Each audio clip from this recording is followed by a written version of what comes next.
সুজুদ আদায় করছি যে আল্লাহ রাব্বুল আলামিন এত সুন্দর একটা ইসলামী বাগানে, জান্নাতি বাগানে আমাকে উপস্থিত হওয়ার সুযোগ দান করেছেন। পথে ঘাটে, ঘরে, রাস্তায়, দোকানে বসে যারা গল্পগুজব করছে, আপনাদেরকে তাদের কাতারে না রেখে এই কনকন শীতের রাতে কোরআন এবং হাদিসের আলোচনা শোনার জন্য আগেভাগে মাহফিলের প্যান্ডেলে এসে বসার তৌফিক দান করেছেন। সেই রবের দরবারে সবাই শুকরিয়াতান উচ্চস্বরে বলি আলহামদুলিল্লাহ। লাখ কোটি দরুদ সালামের হাদিয়া পেশ করছি আপনার আমার প্রিয় নবী হুজুর পুন্নুর আকা মৌলা তাজদার মদিনা সরকার দো আলম নূর মুজস্সম ইমামুল আম্বিয়া ইমামুল মুরসালিন নবী মুহাম্মদুর রাসূলুল্লাহ সাল্লাল্লাহু তাআলা আলাইহি ওয়াসাল্লামের পবিত্র কদম পাকে, যাকে আল্লাহ রাব্বুল আলামিন এই দুনিয়ার জমিনে মানুষের জন্য সুসংবাদদাতা, বাশীর এবং সতর্ককারী নাজির হিসেবে দুনিয়ার জমিনের মধ্যে প্রেরণ করেছেন। আমি কৃতজ্ঞতা প্রকাশ করছি হাজিরপাড়া ইসলামী শান্তি সংগঠনের সাথে যারা জড়িত আছে প্রত্যেক ভাইদের, যারা যুগের তালে তাল না মিলিয়ে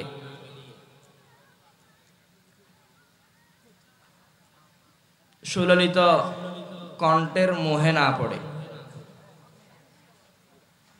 আকাবের ওলামাদের প্রাধান্য দিয়ে, মুরব্বী আলেমদের প্রাধান্য দিয়ে, যাদের মুখ থেকে বের হওয়া প্রতিটি কথায় মুগ্ধকচিত, তাদেরকে প্রাধান্য দিয়ে আজকের এই মাহফিলটি সাজিয়েছেন। আমি হাজিরপাড়া ইসলামী শান্তি সংগঠনের প্রত্যেক ভাইকে অন্তরের অন্তঃস্থল থেকে মোবারকবাদ এবং কৃতজ্ঞতা প্রকাশ করছি। সম্মানিত হাজিরিন, আমার কথা আপনারা প্রতি জুমাবারেই শুনছেন। আমি একই কথাই বারবার বলি, একই কথাই আমার বারবার বলা যায়। আমার উস্তাদ এখানে বসে আছেন, হুজুর উপস্থিত হয়েছেন। হুজুরকে দীর্ঘক্ষণ বসিয়ে রেখে আমি এখানে বক্তব্য দেওয়া মানে এটা বেয়াদবি। তারপরও যেহেতু আমাকে দাওয়াত করা হয়েছে, আমিও চলে এসেছি। পবিত্র কোরআনুল হাকিম থেকে আমি বরকতান একখান আয়াতে কারিমা তেলাওয়াত করেছি। এই আয়াতের আলোকে আল্লাহর তৌফিক যদি হয়, রাসূল পাক সাল্লাল্লাহু আলাইহি ওয়াসাল্লামের নজর করম যদি হয়, আমার মুর্শিদ করিমের নজর যদি থাকে, তাহলে এই আয়াতের আলোকে সামান্য কিছু কথা বলার চেষ্টা করব। মনোযোগ সহকারে শ্রবণ করবেন। প্রত্যেকেই নিয়ত করে নেন যে আজকের মাহফিল আমি এসেছি এখান থেকে কিছু শেখার জন্য, এবং যা শিখব সেটাকে আগামীকাল থেকে আমার কর্মে পরিণত করার নিয়ত করে আমি এখানে আসলাম। এটা নিয়ত করে নেন। নাইলে হাজিরপাড়া ইসলামী শান্তি সংগঠনের ভাইয়েরা কষ্ট করে এরকম মাহফিলের পর মাহফিল জীবনভর করতে থাকবে, কিন্তু সমাজের কোনো পরিবর্তন, পরিবারের মধ্যে কোনো পরিবর্তন, আমাদের মধ্যে কোনো পরিবর্তন কখনো আসবে না। সুতরাং নিয়ত বিশুদ্ধ হওয়াটা জরুরি। মাহফিল হচ্ছে বিদায় আমি মাহফিলে আসলাম, এখানে মাহফিলে আসার কোনো সার্থকতা নাই। মাহফিল বহু হচ্ছে, বক্তারও কোনো অভাব নাই, আলোচনাও কম হচ্ছে না, কিন্তু সেই পরিমাণ আমাদের মধ্যে চিন্তাগত, গবেষণাগত, চারিত্রিক দিক থেকে আমাদের মধ্যে কোনো পরিবর্তন আসছে না। সুতরাং আমাদের নিয়ত বিশুদ্ধ হওয়াটা জরুরি। শুধু মাহফিল হচ্ছে বলে আমি মাহফিলে আসলাম, মাহফিলে বসলাম, সময়টা অহেতুক কাটালাম, এটার মধ্যে কোনো ফায়দা নাই। আমার চেয়ে অনেক মূল্যবান কথা মাহফিলের যারা আকর্ষণ তারাই বলবে, তাদের কথাগুলো শুনবেন। আমি পবিত্র কোরআনুল হাকিম থেকে একখান আয়াতে কারিমা তেলাওয়াত করেছি। এটা পবিত্র সূরা বাকারা শরীফের 281 নম্বর আয়াত। সূরা বাকারা, এটা পড়ছেন কখনো?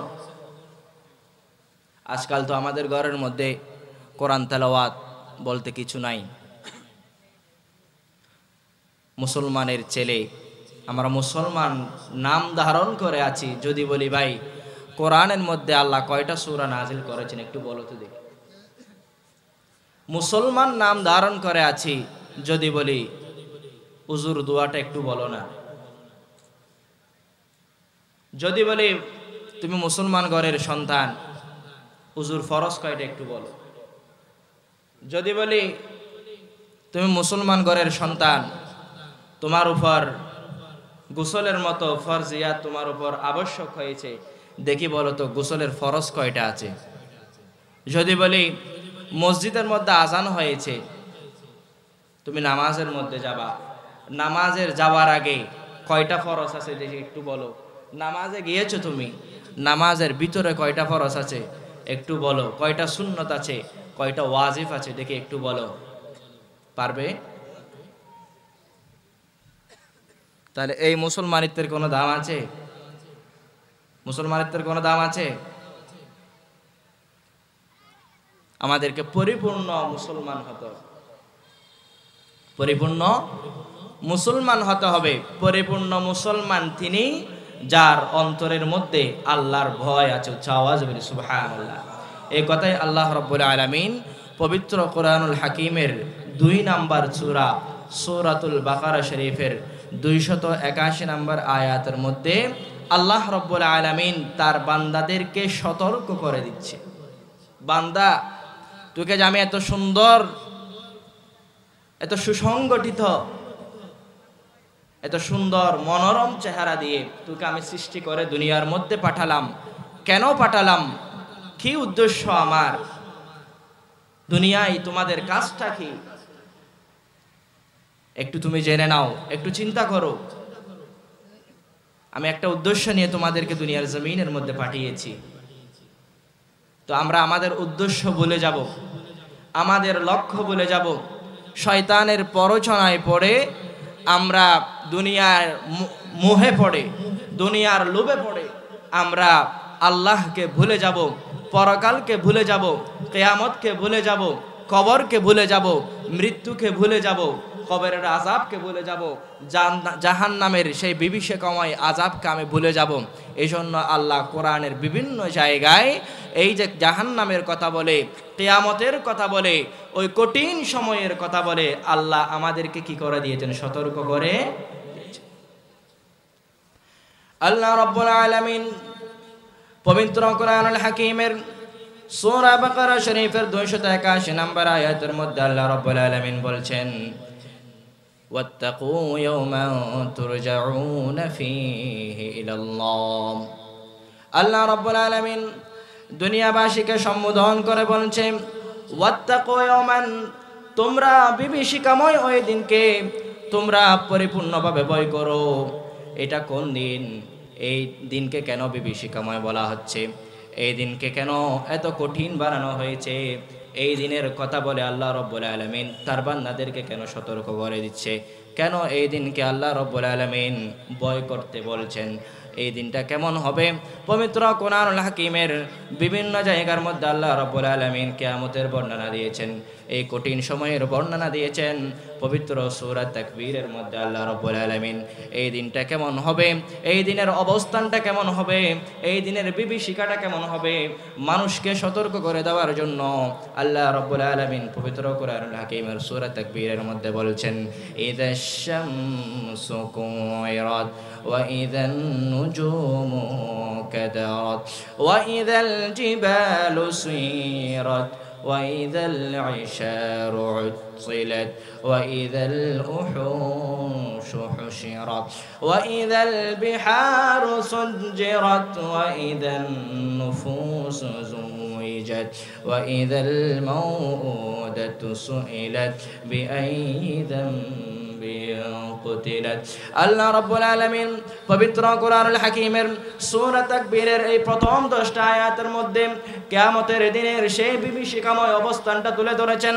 কিয়ামত সংগঠিত হওয়া থেকে আমাদের যে হিসাব নিকাশ শুরু হবে ততক্ষণ পর্যন্ত আল্লাহ রাব্বুল আলামিন এই 10টা আয়াতের মাধ্যমে আমাদেরকে জানিয়ে দিয়েছেন এই দিনটা কেমন হবে, কেমন বিভীষিকাময় হবে, কেমন কঠিন দিন হবে এই দিনটা। আল্লাহ রাব্বুল আলামিন বলছেন, ইযাশ শামসু কুওয়িরাত, যখন আকাশের মধ্যে তুমি যে দিনের বেলা যে সূর্য দেখতে পাও, গরমকালে যখন, গ্রীষ্মকাল যখন চলে আসে, এই সূর্যের তাপে তুমি রোদের মধ্যে যেতে পারো না, তোমার শরীর পুড়ে যায়। এই যে কঠিন যে তাপ, এই তাপে তোমার শরীর পুড়ে যায়। এই ধরনের সূর্য আমি আল্লাহ রাব্বুল আলামিন সৃষ্টি করেছি। আল্লাহ বলছেন, আমি তোমাদেরকে দিনের বেলা যে সূর্যতে আলো দেই, রাত চলে গিয়ে তোমাদেরকে দিনের আলো যে সূর্যের মাধ্যমে আমি আল্লাহ রাব্বুল আলামিন পৃথিবীবাসীর মধ্যে দিয়ে দিই, এই সূর্যকে আমি আল্লাহ রাব্বুল আলামিন ওই কিয়ামতের দিন আমি এই সূর্যকে গুটিয়ে নিব, এই সূর্যকে আমি মুড়িয়ে ফেলবো। আওয়াজে বলি সুবহানাল্লাহ। আল্লাহ রাব্বুল আলামিন বলছেন, এই সূর্যটাকে আল্লাহ রাব্বুল আলামিন, এই যে কাগজটা আমি এটাকে যেভাবে এভাবে মুছরাই ফেললাম, আল্লাহ রাব্বুল আলামিন বলছেন এই সূর্যটাকে আমি গুটিয়ে নিব। ওয়া ইদান নুজুমুন কাদারাত, আকাশের মধ্যে তুমি 15 তারিখের ওই রজনীতে আমরা যখন চন্দ্র দেখতে পাই, কত সুন্দর চন্দ্র, আবার এই চাঁদটাকে আল্লাহ রাব্বুল আলামিন সুন্দর সুন্দর তারকারাজি দিয়ে এই আকাশটাকে সাজিয়েছেন। আল্লাহ রাব্বুল আলামিন বলছে, তুমি রাতের বেলা যখন 15 তারিখের ওই রাতে যখন তুমি আকাশের দিকে তাকাও, তুমি মুগ্ধ হয়ে যাও। আমার সৃষ্টি দেখে তুমি চিন্তা করো, আল্লাহ রাব্বুল আলামিনের সৃষ্টি এই রাত এত সুন্দর হতে পারে। তুমি আকাশের তারকা দেখে তুমি খুব অবাক হয়ে যাও। আমি আল্লাহ তোমাকে বলছি, কাল কিয়ামতের সময় যখন চলে আসবে, কিয়ামতের ওই বিভীষিকাময় মুহূর্ত যখন চলে আসবে, আমি আল্লাহ বলছি ওয়াইদান নুজুমুন কাদারাত, ওই সময়ে আমি এই আকাশের এই নক্ষত্রগুলাকে কষিয়ে কষিয়ে জমিনের মধ্যে ফেলে দেব, অর্থাৎ আকাশ থেকে নক্ষত্রগুলা জমিনের মধ্যে কষে পড়বে। এরপর আল্লাহ রাব্বুল আলামিন বলছেন, ওয়াইদান নুজুমুন কাদারাত ওয়াইদাল জিবালু সুইরাত, তুমি জমিনের মধ্যে পাহাড় দেখতে পাও কিনা? জমিনের মধ্যে পাহাড় আছে। আল্লাহ রাব্বুল আলামিন এই জমিনকে স্থির রাখার জন্য, জমিন যাতে নাড়াচাড়া না করে, আপনি দেখবেন বিভিন্ন জায়গার মধ্যে আল্লাহ রাব্বুল আলামিন বড় বড় আকারের পাহাড় সৃষ্টি করেছেন। আমরা যখন ছোটবেলায় গাড়িতে করে কোনো জায়গায় মধ্যে যেতাম, গাড়ি যখন দ্রুত স্পিডে চলতো, দূরে যখন কোনো গাছ দেখা যায়, এই গাছগুলাকে আমাদের মনে হতো আমরা গাড়িতে চড়ছি না, বরং গাছগুলা চলতেছে, দেখলে মনে হতো ওই গাছগুলাই চলতেছে, আমরা গাড়িতে চড়ছি, সেটা আমাদের মাথার মধ্যে আসতো না। এখন আমাদের বয়স হয়েছে, আমরা এখন বুঝতে পারছি, আমাদের চিন্তা শক্তি এখন শানিত হয়েছে, আমরা বলছি না গাছগুলা চলছে না, গাড়িটা চলছে। কিন্তু ছোটবেলায় আমরা মনে করতাম গাছগুলাই চলছে। আল্লাহ রাব্বুল আলামিন বলছেন, ওয়াইদাল জিবালু সুইরাত, কিয়ামতের ওই কঠিন সময় যখন চলে আসবে, আল্লাহ রাব্বুল আলামিন বলছে আমি এই পাহাড়গুলাকে চলমান করে দিব।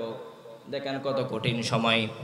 ওয়াইদাল জিবালু সুইরাত ওয়াইদাল আইশারু উদ্দিলাত, আল্লাহ রাব্বুল আলামিন বলছেন ওই কঠিন সময়ের মধ্যে 10 মাসের গর্ভবতী উষ্ট্রী যেগুলা আছে, সেগুলাকে পর্যন্ত মানুষ উপেক্ষা করবে। একটু ভেবে দেখেন, চিন্তা করে দেখেন কত কঠিন সময় হবে। আল্লাহ রাব্বুল আলামিন এখানে ওয়াইদান আইশার উদ্দিলাত 10 মাসের গর্ভবতী উষ্ট্রীর কথা কেন বলেছে? কোরআন নাজিল হয়েছে আরববাসীদের উপর।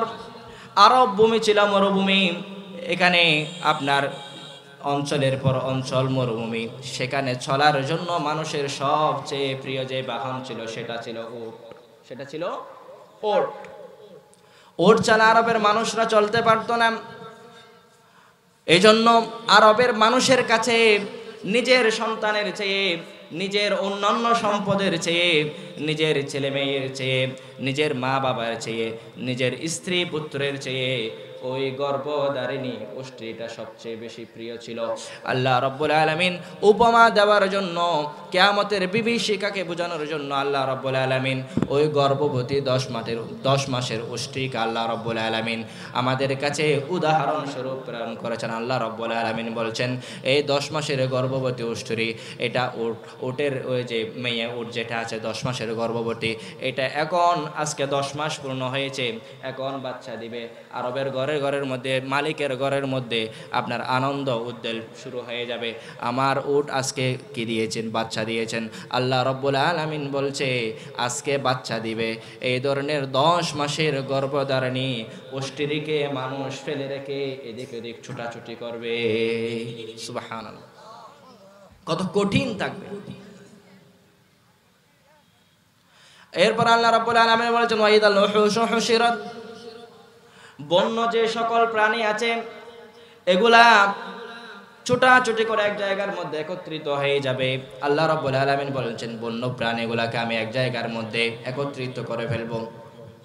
ওয়াইদাল বিহারু সুজিরাত, আল্লাহ রাব্বুল আলামিন বলছেন এই যে সমুদ্র, আপনার পশ্চিমে সমুদ্র আছে কিনা, সমুদ্রের মধ্যে আপনারা যান কিনা, আপনাদের দাদা চাচারা গিয়েছেন কিনা, আপনারা যান কিনা, এই সাগরকে আপনি পানি ঠান্ডা নাকি গরম, ঠান্ডা নাকি গরম, সাগরের মধ্যে আপনি কখনো আগুন দেখতে পেয়েছেন, পান নাই।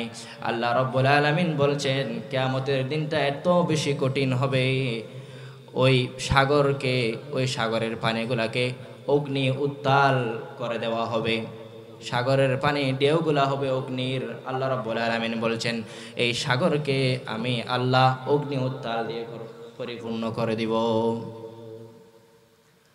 তারপর বলা হচ্ছে ওয়াইদান নুফুসু জুমিজাত, আল্লাহ রাব্বুল আলামিন মানুষগুলাকে একত্রিত করে ফেলবেন, মানুষের আত্মাগুলাকে একত্রিত করবে। যে যে গোত্রের কাফের হলে তাদেরকে কাফেরদের সাথে, মুশরিক হলে তাদেরকে মুশরিকদের সাথে, তারপর হচ্ছে আপনার মুসলমান হলে তাদেরকে মুসলমানের সাথে, মুমিন হলে তাদেরকে মুমিনের সাথে, অর্থাৎ সমগোত্রীয় ভাগ ভাগ করে আল্লাহ রাব্বুল আলামিন মানুষগুলোকে একত্রিত করে ফেলবে। ওয়াইদান নুফুসু জুমিজাত ওয়াইদাল মাউউদাতু সুইলাত, আল্লাহ রাব্বুল আলামিন বলছেন এরপরে আল্লাহ রাব্বুল আলামিন ওই সকল কন্যাদেরকে একত্রিত করবে যাদেরকে পিতা মাতারা লালন পালন করতে হবে। সমাজের মধ্যে মানুষ তাদেরকে হেয় প্রতিপন্ন করবে, মেয়ে হলে তাদেরকে লালন পালন করতে হবে, তাদেরকে খাওয়াতে হবে, পড়াতে হবে, মানুষ করতে হবে। এই বয়ে তাদেরকে যাদেরকে কতল করে ফেলা হয়েছে আল্লাহ রাব্বুল আলামিন তাদের জুবানগুলোকে খুলে দিবেন। বিআইয়ি যামবিন কুতিলাত, কি অপরাধে তাদেরকে হত্যা করা হয়েছে সেটা জিজ্ঞাসিত করা হবে। দেখেন কত কঠিন সময়, কত কঠিন আল্লাহ রাব্বুল আলামিন এই দিনটাকে করেছেন। এই 10টা আয়াতের মধ্যে আল্লাহ রাব্বুল আলামিন কিয়ামতের ওই কঠিন সময়টাকে আল্লাহ উপস্থাপন করে দিয়েছেন। কত কঠিন হবে একটু চিন্তা ভাবনা করে দেখেন। নিষ্প্রভ করে দেওয়া হবে সূর্যকে, কোনো আলো থাকবে না, অন্ধকার আচ্ছন্ন হয়ে যাবে পৃথিবী, আকাশের তারকাগুলা কষে কষে পড়ে যাবে, সাগর সমুদ্রের পানিগুলাকে অগ্নি উত্তাল করে দেওয়া হবে, আপনার পাহাড়গুলোকে চলমান করে দেওয়া হবে, আপনার আমল নামাকে আপনার সামনে নিয়ে আসা হবে, সম্মুখ উপস্থাপন করা হবে। আপনি একটু চিন্তা করে দেখুন। এই জন্য আল্লাহ রাব্বুল আলামিন বলছেন ওয়াত্তাকু ইয়াওমান তুরজাউনা ফীহি ইলাল্লাহ, যেদিন তোমাদেরকে আল্লাহর দিকে নিয়ে যাওয়া হবে, আল্লাহর কাছে ফিরিয়ে নেওয়া যাওয়া হবে, ওই কঠিন দিনটাকে তোমরা ভয় করো। ভয় করার দরকার আছে কিনা? ভয় করার দরকার আছে কিনা? আছে। কেন আছে? হাদিসে পাকের মধ্যে এসেছে আল্লাহর ভয় যার অন্তরের মধ্যে থাকবে, যার অন্তরে আল্লাহর ভয় থাকবে, আমার নবী বলছেন ওই ব্যক্তির একটা উপমা রাসূল আরবি সাল্লাল্লাহু আলাইহি সাল্লাম হাদিস মুবারকার মধ্যে দিয়েছেন। নবীজি বলছেন যার অন্তরের মধ্যে আল্লাহর ভয় আছে তার উদাহরণ তোমরা জানো, যে গরুর ওলান থেকে যেই দুধ আমরা টেনে বের করে নিয়ে ফেলি, দোহন করে ফেলি, এই দুধকে যেমন আবার ওই ওলানের মধ্যে ফিরিয়ে নেওয়া যাবে না, অনুরূপভাবে যার অন্তরের মধ্যে আল্লাহর ভয় পরিপূর্ণ আছে তাকে জাহান্নামের মধ্যে নিয়ে যাওয়া যাবে না। সুবহানাল্লাহ। এরপর আল্লাহ রাব্বুল আলামিন বলছেন সুম্মা তুওয়াফা কুল্লু নাফসিম মা কাসাবাত ওয়া হুম লা ইউযলামুন, প্রত্যেক ব্যক্তিকে সে যা উপার্জন করেছে তা দিয়ে দেওয়া।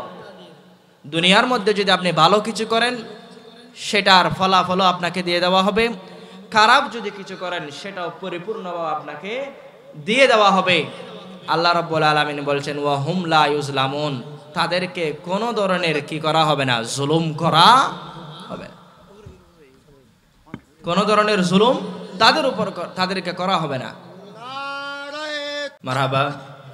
হুজুর আমাদের কাছে উপস্থিত হয়েছেন। আসলে হুজুরকে বসায় রেখে আমি কথা বলাটা বেয়াদবি। আমি মাহফিলের শুরুর আগে বলে দিয়েছি, আমি যখন বাদ খাচ্ছি তখন হুজুর চলে 1 ঘন্টা হয়ে গেছে। তারপরও আমাদের হুজুরের পরবর্তী বক্তা যিনি উনি আসতে দেরি হবে, এই জন্য সময়টা কাটানোর জন্য বলা হয়েছে। হুজুর আমাকে ক্ষমা করবেন যদি আপনার কষ্ট হয়। তো বলতে চেয়েছিলাম ওই কিয়ামতের দিনটা বিভীষিকাময়, সময়টা শুরু হবে খুব কঠিন ভাবে। এজন্য আল্লাহ বলেছেন ওয়াত্তাকু ইয়াওমান তুরজাউনা ফীহি ইলাল্লাহ, যেদিন আল্লাহর দিকে তোমাদেরকে ফিরিয়ে নেওয়া হবে ওই কঠিন সময়টাকে তোমরা কি করো, ভয়। এখন তো কিয়ামতের ভয় কোত্থেকে করব? আল্লাহ আল্লাহ রসুল হয়তো আমাদের কাছে নাই। আমরা কিয়ামতে ভয় করার আগে কিয়ামতের দিন আসবে অনেক দেরিতে,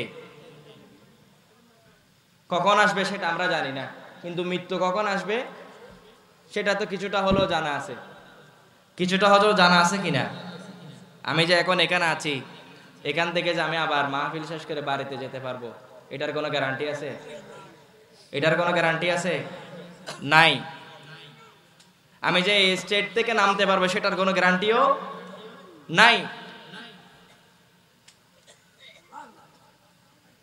সেটা আমার জানা আছে, কিন্তু কিয়ামতের প্রথম যে পদক্ষেপ, প্রথম যে স্টেপ, সেটা হচ্ছে কবর, মৃত্যু। সেই মৃত্যুর ভয় আমাদের কাছে আছে কিনা? নাই। নাই বলেই আমাদের জীবন আচরণটা যেমন তেমন। ইহুদি, খ্রিস্টান, নাসারা তারা যেভাবে জীবন যাপন করছে, আজকে আমাদের মুসলমান নামদারি মুসলমান যুব সমাজ যারা আছে তাদের চরিত্র ঠিক একই রকম, কোনো পার্থক্য নাই।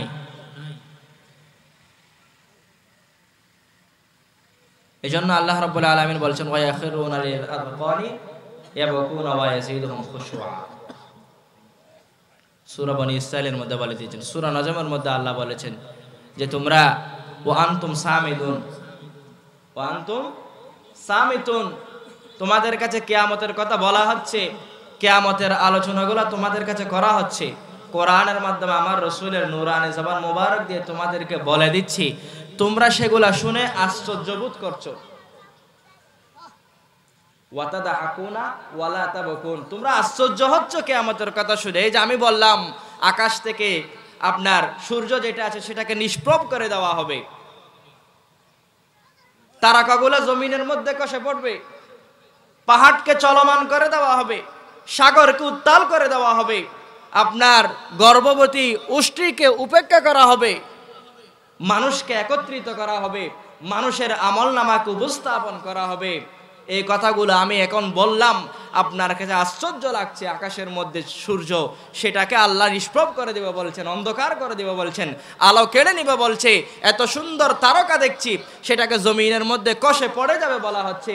এই সাগর কিভাবে আবার এখানে অগ্নি উত্তাল হবে, কিভাবে আল্লাহ এই পাহাড়গুলাকে চলমান করে দিবে, আপনার কাছে সেটা আশ্চর্য লাগছে। কোরআনের সূরা নজমের মধ্যে আল্লাহ বলে দিচ্ছেন, তুমি কিয়ামতের কথা যখন তোমার কাছে বলা হচ্ছে, কিয়ামতের কথা সম্বলিত আয়াতগুলো যখন তোমার কাছে বলা হচ্ছে, তুমি আশ্চর্যবোধ করছো, কিন্তু ওয়াতাদাকুনা ওয়ালা তাবকুন, তুমি হাসছো, তোমার কান্না আসছে না, তুমি কাঁদছো না, সেটা দেখো।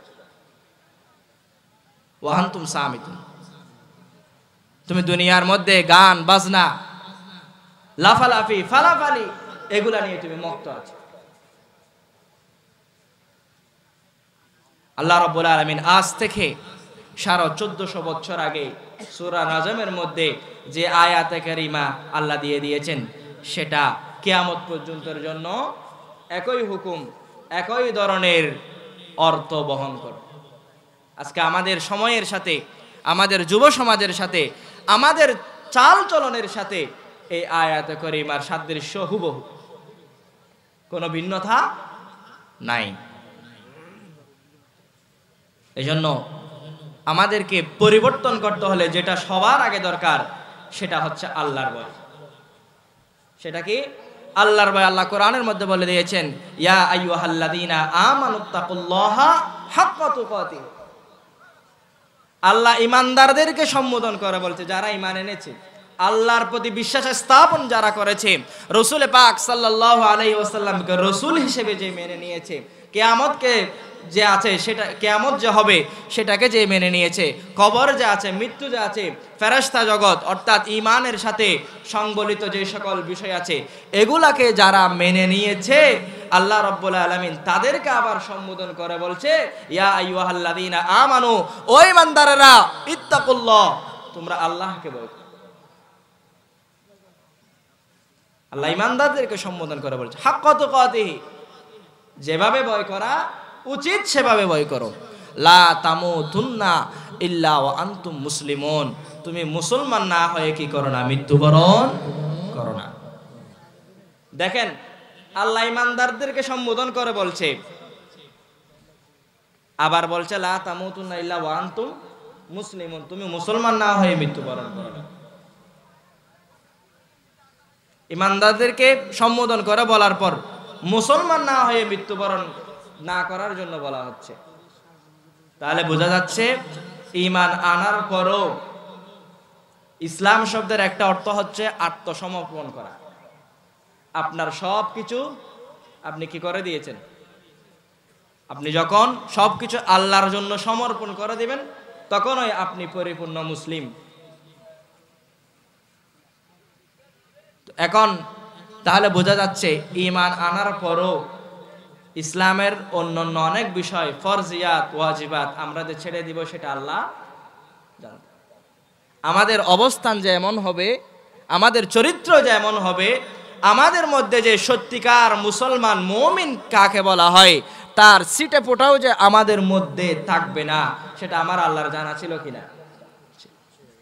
এই জন্য আল্লাহ বলছে তুমি আল্লাহকে ভয় করো, যেভাবে ভয় করতে হবে, লা তামুতুন্না ইল্লা ওয়া আনতুম মুসলিমুন। আরেক জায়গার মধ্যে বলছে ইয়া আইয়ুহাল্লাযীনা আমানু দুখুলু ফিস-সিলমি কাফা,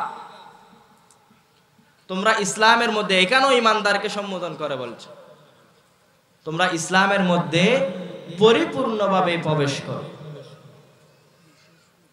লা তাত্তাবিউ খুতুওয়াতিশ শাইতান, শয়তানের পথ, শয়তানের পদাঙ্ক তোমরা অনুসরণ করো।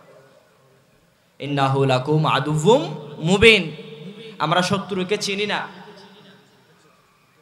আমাদের যে শত্রু আছে, আমার সামনে একটা মানুষ, সে কি আমার শত্রু না বন্ধু, আমি স্বাভাবিকভাবে চিনতে পারবো না যতক্ষণ পর্যন্ত তার শত্রুতা আমি আমার কাছে প্রকাশ না হবে,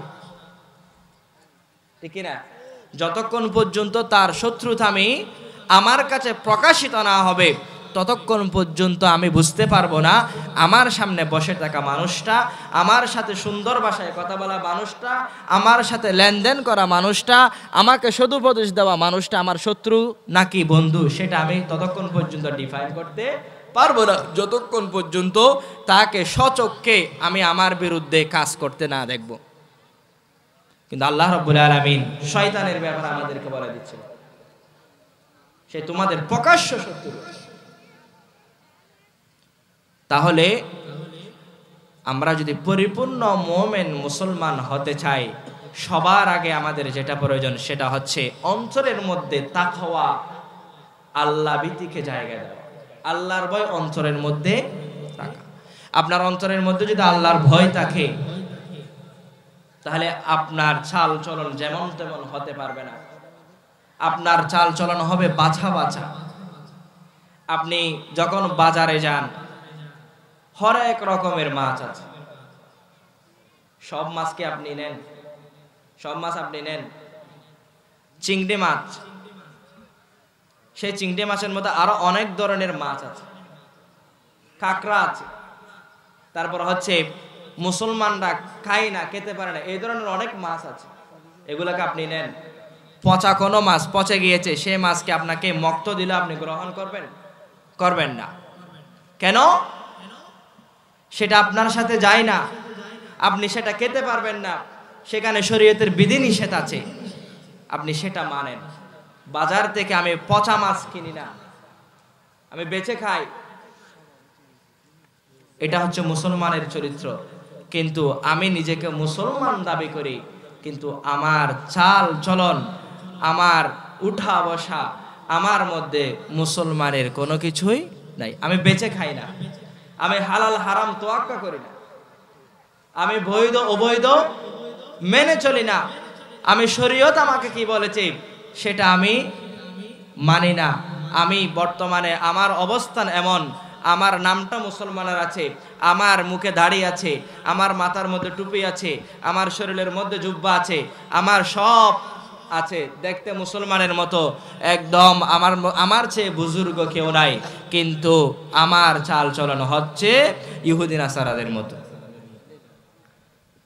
ইহুদি নাসারাদের জন্য যেমন হালাল হারামের কোনো বিধিবিধান নাই, তাদের মধ্যে মানার কোনো সিস্টেম নাই, আমার চরিত্র তো ঠিক একই রকম। কেন? আমার অন্তরের মধ্যে আল্লাহর কোনো ভয়, আল্লাহর কোনো ভয় আমার অন্তরের মধ্যে নাই। হযরতে আব্দুল্লাহ আবলার ভয়টা কেমন? আমি আমার জুমার নামাজের মধ্যে হযরত সিদ্দিক আকবর রাদিয়াল্লাহু তাআলা একটা ঘটনা বলছিলাম, যে তার একজন দাস একজন ইহুদি থেকে কোন এক সময় কাজ করেছিল, সেটার মজুরি নিয়েছে। সেই মজুরি দিয়ে সিদ্দিক আকবর রাদিয়াল্লাহু তাআলা আনহুর জন্য কি করেছেন? খাবার তিনি নিয়েছেন। সেই খাবার ক্ষুধার তাড়নায় হযরত আবু বকর সিদ্দিক রাদিয়াল্লাহু তাআলা খেয়ে ফেলেছেন। তার একটা অভ্যাস ছিল, হযরত আবু বকর সিদ্দিক রাদিয়াল্লাহু তাআলার একটা অভ্যাস ছিল, তিনি খাবার খাওয়ার সময় তার খাবার যিনি পরিবেশন করতেন তার থেকে জিজ্ঞেস করতেন, এই খাবারটা তুমি কোথা থেকে এনেছো, কোথা থেকে পেয়েছো, আজকের এই খাবার কে তৈরি করেছে? যখন জানতে পারলেন আমি একটা জাহেলি যুগে ঈমান আনার আগে, আপনার দাস হয়ে আপনার কাছে আসার আগে আমি একজন ইহুদির কাজ করে দিয়েছিলাম মজুরির বিনিময়ে, তাকে বলেছিলাম আমার যখন প্রয়োজন হবে তোমার থেকে আমি আমার মজুরি গ্রহণ করব। সেই মজুরির টাকা দিয়ে আমি আপনার জন্য আজকের খাবার কি করেছি? পরিবেশন করেছি। সিদ্দিক আকবর রাদিয়াল্লাহু তাআলা সাথে সাথে নিজের মুখের ভিতর হাত ঢুকিয়ে দিয়েছে বমি করে ফেলে দেওয়ার জন্য। এটাকে বলা হয় তাকওয়া। এটাকে বলা হয় কি? তাকওয়া। বমি করে ফেলে দিয়েছে। হযরত আব্দুল্লাহ ইবনে ওমর রাদিয়াল্লাহু তাআলা বলছেন, আল্লাহর রাসূল একবার নয়, দুইবার নয়, তিনবার নয়, আমি রাসূল পাক সাল্লাল্লাহু আলাইহি ওয়াসাল্লামের পবিত্র জবান মোবারক থেকে বনি ইসরাইলের এই মহিলার ঘটনা আমি 7 বার শুনেছি। কয়বার? 7 বার শুনেছি। এই যে আল্লাহর ভয়টা বোঝানোর জন্য এই ঘটনাটা বলেছি। আব্দুল্লাহ ইবনে ওমর বলছেন, আমি 7 বার আমার নবীর মুখে জবান মোবারক থেকে এই কথাটা শুনেছি, এই ঘটনাটা শুনেছি আমি। বনি ইসরায়েলের মধ্যে কিফল নামক একজন ব্যক্তি ছিলেন, বড় ধনাঢ্য ব্যক্তি। সে এমন কোনো খারাপ কাজ নেই যে করত না। একবার এক মহিলা তার অভাবের তাড়নায় পড়ে, আমি সংক্ষেপে বলে দিচ্ছি, তার অভাবের তাড়নায় পড়ে ওই কিফলের কাছে এসেছে। কিফলের কাছে আসার সাথে সাথে ওই কিফল তাকে অবৈধ প্রস্তাব দিয়ে বসেছে, টাকার বিনিময়ে তুমি যদি আমার সাথে রাত যাপন করো তাহলে আমি তোমাকে 60টি স্বর্ণ মুদ্রা আমি তোমাকে দিব। কয়টা? 60টি। রাতের বেলা যখন ওই মহিলা আসলো, ওই মহিলার সাথে যখন ভ্রমণ করবে, অবৈধ কাজের মধ্যে যখন লিপ্ত হবে, ওই মহিলার অন্তরের মধ্যে আল্লাহর ভয় চলে এসেছে। আমি তো এই কাজ কখনো করি নাই, আজকে অভাবের তাড়নায় পড়ে এই অবৈধ হারাম কাজের মধ্যে কিফলের সাথে আমাকে মিলিত হচ্ছে। আল্লাহর ভয় যখন তার অন্তরের মধ্যে চলে এসেছে, ওই মহিলা হু হু করে কান্নাকাটি শুরু করে দিয়েছে। হু হু করে কি শুরু করে দিয়েছে? কান্নাকাটি শুরু করে দিয়েছে। তখন কিফল বলছে, তুমি তো স্বেচ্ছায় এসেছো, তোমার অভাব দূর করার জন্য, তোমার টাকার প্রয়োজন, আমি তো তোমাকে জোর করে আনি নাই, তারপরেও তুমি কান্নাকাটি করছো কেন? তখন ওই মহিলা বলছে, আমি এই কাজ জীবনেও করি নাই, অভাবের তাড়নায় পড়ে তোমার এই অবৈধ প্রস্তাবে আমি রাজি হয়েছি। আমি জানি না কাল কিয়ামত যখন সংগঠিত হবে আমার এই অপরাধের শাস্তি কি হবে, আল্লাহর সামনে আমি দাঁড়াতে পারবো কিনা আমি জানি না, আমি সেই বইয়ে কান্নাকাটি করছি। আওয়াজ বলে সুবহানাল্লাহ। তখন ওই কিফল তাকে কি করে দিয়েছে? মুক্ত করে দিয়েছে। ওই 60টি স্বর্ণ মুদ্রাও দিয়ে দিয়েছে। ওই স্বর্ণ মুদ্রা দেওয়ার পর, ওই মহিলাকে মুক্ত করে দেওয়ার পর ওই রাতেই কিফল ইন্তেকাল করেছে, মারা গিয়েছে। সকালবেলা উঠে তার দরজার মধ্যে লেখা আছে, ইন্নাল্লাহা গফারা ফিহি লিল কাফল, কিফলকে কি করে দেওয়া হয়েছে? ক্ষমা করে দেওয়া হয়েছে। সুবহানাল্লাহ। এটা হচ্ছে তাকওয়ার পুরস্কার।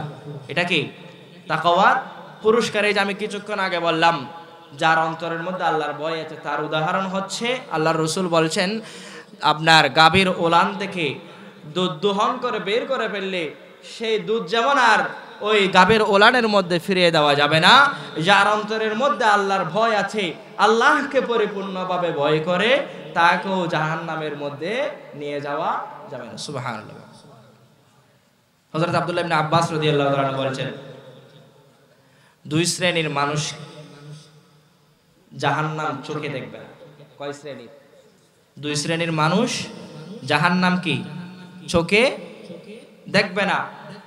এক শ্রেণীর লোক যে আল্লাহর ভয়ে নির্জনে আল্লাহকে স্মরণ করে আল্লাহর ভয়ে নিজের চোখ থেকে অশ্রু বিসর্জন দেয়, সেই চোখকে আল্লাহ রাব্বুল আলামিন জাহান্নাম দেখাবে না। সুবহানাল্লাহ।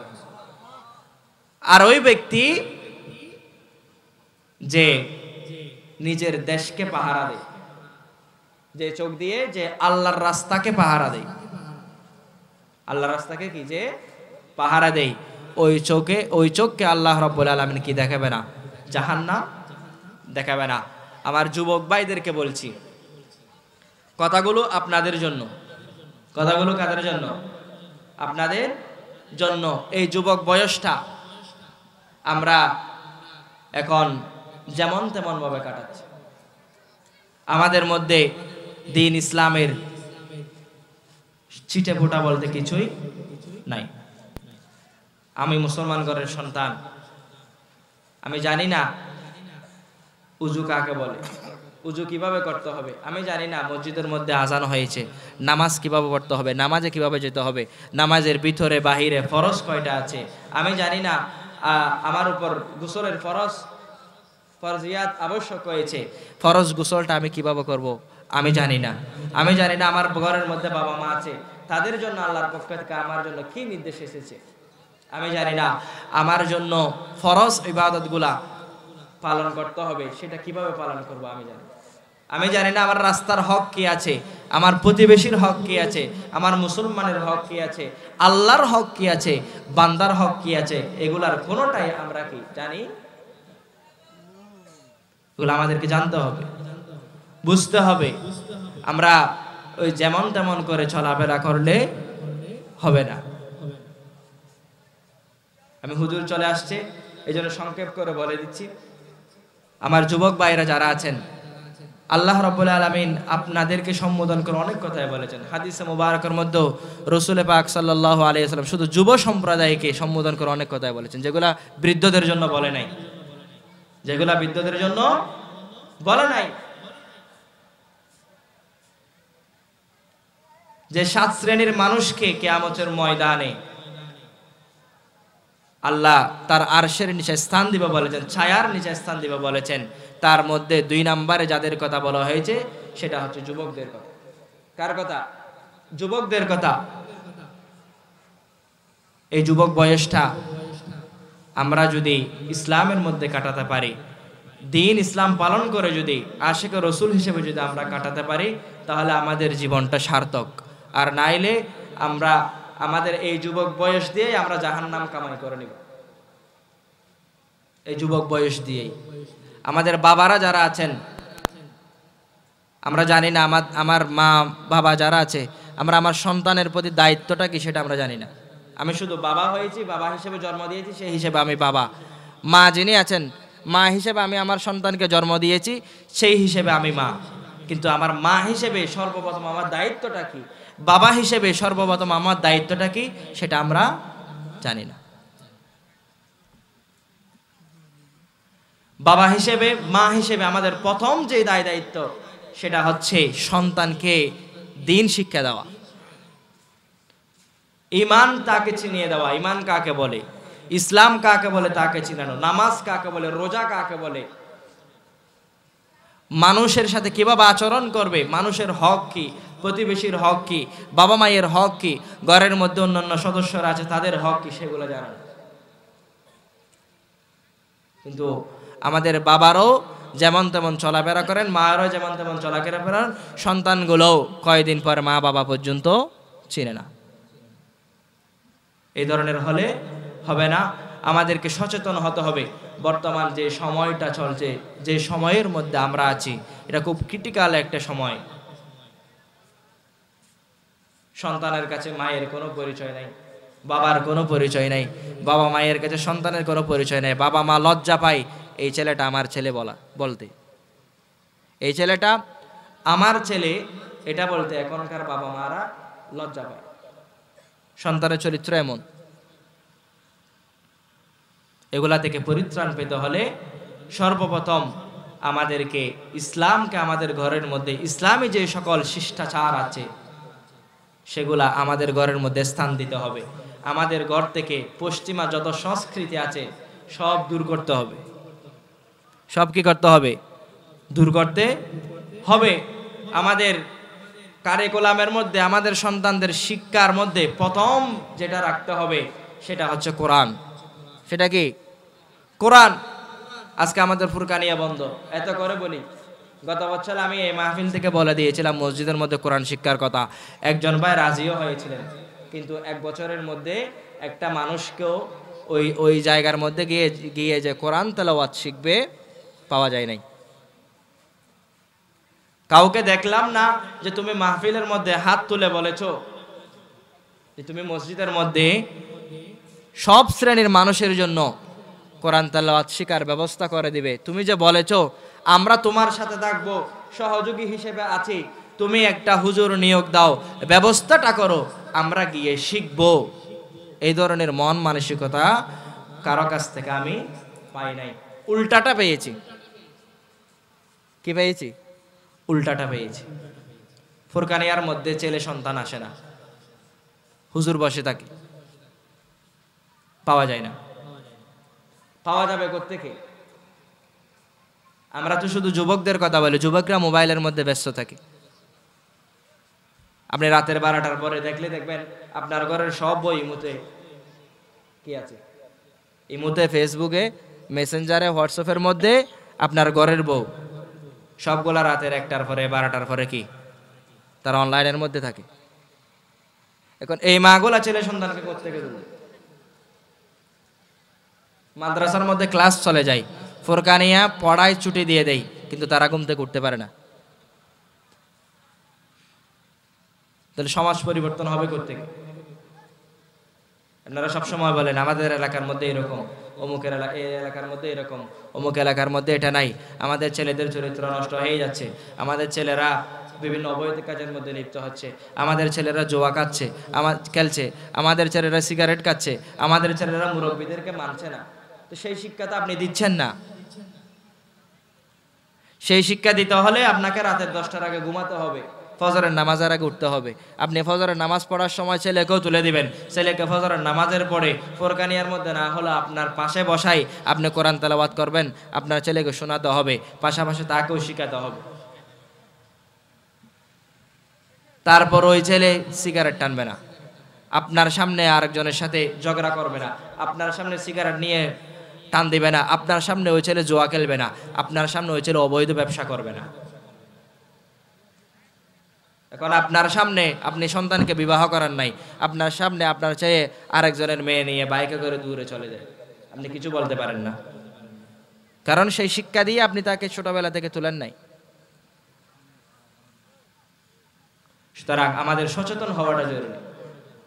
আমাদের কি সচেতন হওয়াটা জরুরি। আমি মুসলমান ঘরের সন্তান, আমার চরিত্রটা মুসলমানের মতো হতে হবে। আমার চরিত্রটা কার মতো হতে হবে?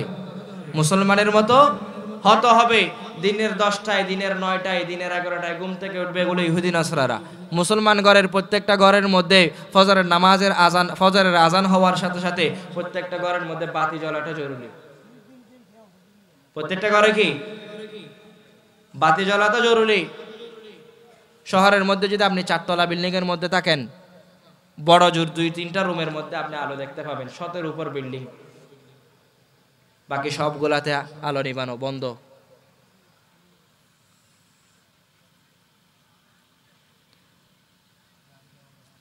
তাহলে আমরা লাথি না খেয়ে কে খাবে? আমাদেরকে তো মুসলমান হিসেবে পরিচয় দেওয়ার মতো কিছুই নাই। সুতরাং আমাদের বাবা মাদেরকে সচেতন হতে হবে, নামাজি হওয়ার চেষ্টা করবেন, নামাজি হওয়ার, নিজেও নামাজ পড়ার চেষ্টা করবেন। আপনাদেরকে নামাজের দাওয়াত দিলে আপনাদেরকে মনে হয় যে আপনাকে বুলডোজার দিয়ে ফিসে দেওয়া হবে। মসজিদের মধ্যে গেলে, মসজিদের মধ্যে নিয়ে যাওয়া হচ্ছে কি করার জন্য? মেরে ফেলার জন্য। বিশ্বকাপ ফুটবলের খেলা চলছে, কি বৃদ্ধ বলেন, কি যুবক বলেন, কি ছোট ছেলে বলেন, সবাই ঘন্টার পর ঘন্টা স্ক্রিনের সামনে। আমরা ছিলাম কিনা? স্ক্রিনের সামনে আমরা ছিলাম কিনা? ছিলাম তো। কিন্তু মসজিদের মধ্যে আজান হয়েছে, 15 মিনিট আমি মসজিদের মধ্যে বসতে পারি না। ফরজ নামাজ পড়ানোর উপরে সুন্নত নফল পড়তে পড়তে যদি ইমাম সাহেব হুজুরের কোন রকম দেরি হয়, আমরা ইমাম সাহেব হুজুরের মা বাবাকে ধরে পর্যন্ত গালি দিতে দেরি করি না, ঠিক না? ইমাম সাহেব হুজুরের মা বাবাকে পর্যন্ত ধরে গালি দিতে আমরা দেরি করি না। এটাই আমাদের চরিত্র। আল্লাহ আমাদের প্রত্যেককে হেফাজত করুক, আমিন। আমাদেরকে পরিবর্তন হওয়ার, আমাদের চিন্তাগত পরিবর্তন আল্লাহ নসিব করুক, আমিন। ইসলামের মধ্যে পরিপূর্ণভাবে প্রবেশ করে, আল্লাহর ভয় তাকওয়া অন্তরের মধ্যে ধারণ করে, রাসূল পাক সাল্লাল্লাহু আলাইহি ওয়াসাল্লামের পরিপূর্ণ ভালোবাসা অন্তরের মধ্যে ধারণ করে আমরা যাতে আমাদের নিজেদের জীবনকে সাজাতে পারি, আল্লাহ আমাদের প্রত্যেককে তৌফিক দান করুক, আমিন। ওয়া আখিরু দাওয়ানা আলহামদুলিল্লাহি রাব্বিল আলামিন। আসসালামু আলাইকুম ওয়া রাহমাতুল্লাহি ওয়া বারাকাতুহু। পৃথিবী আমার আসল ঠিকানা নয়, মরণ একদিন মুছে দিবে সবার রঙিন পরিচয়। আলহামদুলিল্লাহ।